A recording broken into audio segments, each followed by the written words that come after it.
était jeune, elle a dû faire face à la méchanceté des hommes. Elle n'a jamais été considérée comme belle et certains disaient même qu'elle avait un physique ingrat. Depuis qu'elle est petite, elle adore les armes, et son père Selwyn lui autorise à apprendre à combattre aux côtés du maître d'armes Sir Bonvin. Et Bonvin, il n'est pas aveugle, il voit bien que Brienne a des qualités physiques en elle. Mais après, il doute quand même qu'elle puisse achever un homme. Parce que dans tout ça, Brienne, elle reste quand même sensible. Et pour l'endurcir, Bonvin va lui demander de tuer des animaux. Mais bon, dans tout ça, Brienne reste quand même une noble, et ben ça doit faire quoi? Ça doit se marier. Son père tentera donc de la fiancer à 3 reprises, mais à chaque fois, ça a été un échec. Le premier fiancé de Brienne, c'était un fils de la maison Caron, mais lui, il mourra d'une pneumonie. Le deuxième fiancé était Roné Connington, et lui, quand il verra Brienne pour la première fois, il va vite faire demi-tour.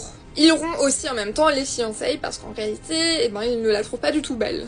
Et le dernier fiancé de Brienne était Humphrey Frétilletric, un homme de 65 ans, alors que Brienne, à l'époque, elle n'avait que 16 ans. Lui, il voulait que Brienne soit plus féminine et qu'elle arrête le maniement des armes. Mais Brienne, elle ne se laisse pas faire, et lui dit qu'elle arrêtera le combat seulement s'il la bat. Du coup, les deux se battent, et Brienne lui casse une clavicule et plusieurs côtes. Et Humphrey, dans son ego, rompt les fiançailles.